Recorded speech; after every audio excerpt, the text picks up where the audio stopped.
नमस्कार दोस्तों, आप सबका स्वागत है हमारे चैनल न्यू रॉयल कहानियाँ में। और आज की अपनी कहानी का प्रसंग है बाबा भोलेनाथ और एक कंजूस सेठ की कहानी। इस कहानी में हम जानेंगे कि कैसे कंजूस आदमी पर बाबा भोलेनाथ प्रसन्न होते हैं और वह कंजूस आदमी अपनी कंजूसी को किस हद तक चला जाता है। वह शंकर भगवान के सामने ही मरने का नाटक करता है। तो आपसे निवेदन है कि इस कहानी को पूरा सुने। अगर कहानी पसंद आए तो कहानी को लाइक शेयर एवं चैनल को सब्सक्राइब ज़रूर करें। तो आओ शुरू। बहुत समय पहले की बात है। किसी गांव में एक आदमी रहता था। उसके पास धन दौलत की कोई कमी नहीं थी। लोग उसे सेठ कहते थे, लेकिन वह बहुत ही ज़्यादा कंजूस था। वह इतना कंजूस था कि उसने कभी कोई दान पुण्य नहीं किया। वह कभी गंगा स्नान के लिए भी नहीं गया। वह इतना कंजूस था कि अगर कोई चींटी भी दाना लेकर चली जाए तो उसे छीन कर वापस रख देता था।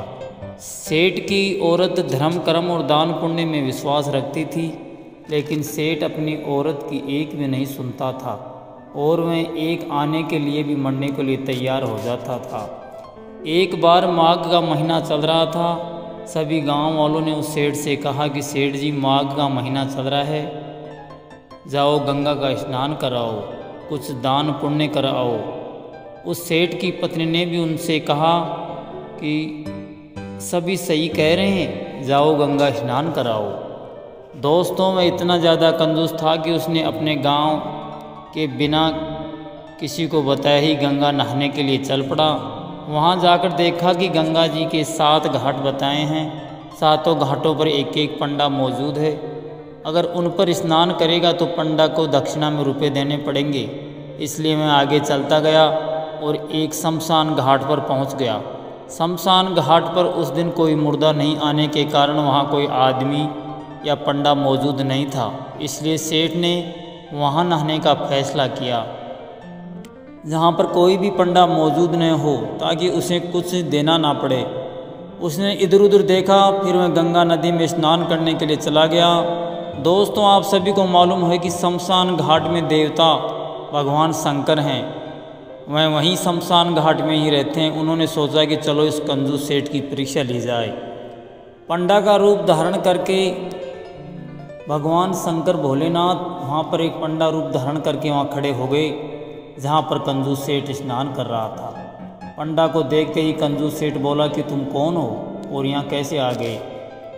जब मैं स्नान करने के लिए नदी में उतरा तब यहाँ कोई नहीं था। पंडा ने कहा, मैं यहीं पर रहता हूँ। जो लोग यहाँ स्नान करने के लिए आते हैं मैं उनसे पैसा वसूलता हूँ। अब लाओ, दक्षिणा लाओ। पंडा मुस्कुरा कर बोला, तो ठीक है, चलो 16% दक्षिणा के निकालो। पंडा बोला, ये तो बहुत ज़्यादा है, ये तो मैं कभी नहीं दे पाऊँगा, कुछ कम करो। तो भगवान शंकर ने 16 के 8 कर दिए। फिर भी सेठ नहीं माना।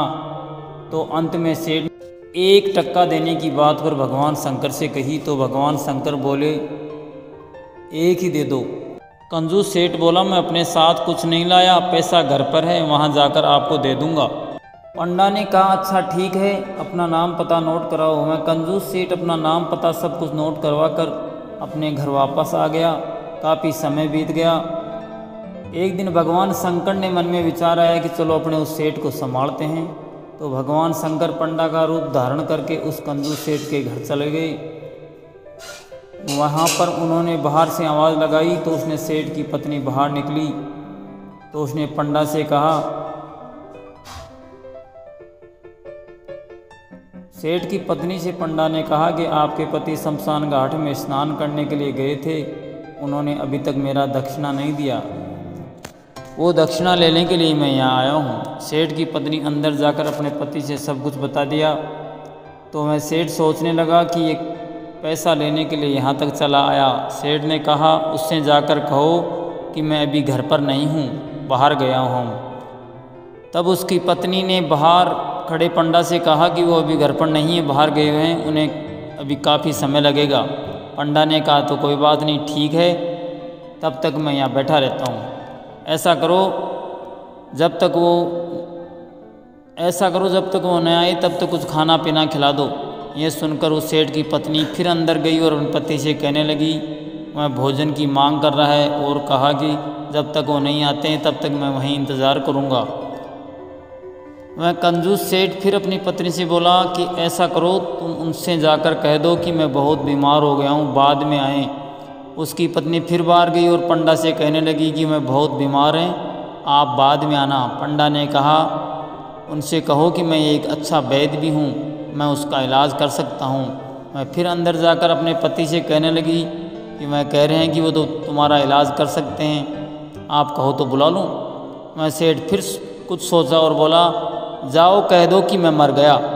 मैं बाहर जाकर पंडा से कहने लगी कि वो तो मर गए हैं। पंडा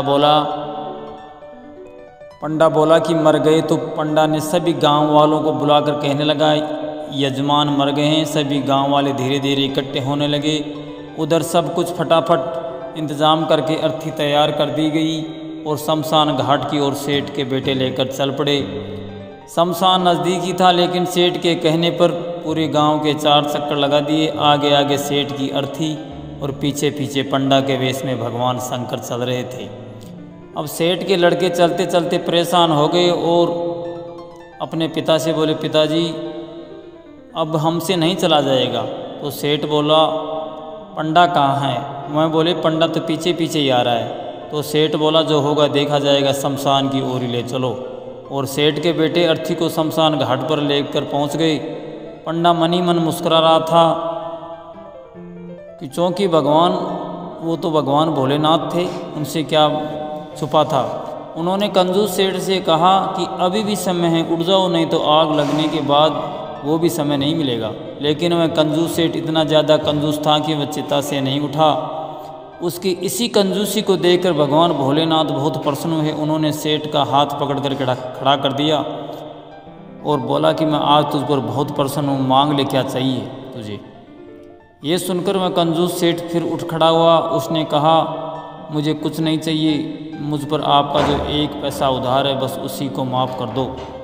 भगवान शंकर ने उस कंजूस सेठ से कहा, जा, मैंने ये पैसा माफ़ किया, अब तुझे कुछ देने की ज़रूरत नहीं। दोस्तों, तब से भगवान भोलेनाथ को भोला भंडारी के नाम से भी जाना जाता है। आशा करता हूँ आपको भोलेनाथ का हास्य प्रति ज्ञानवर्धक कहानी पसंद आई होगी। अगर पसंद आई तो लाइक, शेयर एवं चैनल को सब्सक्राइब ज़रूर करें, ताकि आने वाले समय में आपको ऐसी ही ज्ञानवर्धक और धार्मिक कहानियाँ सुनने को मिल सके। जय हो बाबा भोलेनाथ।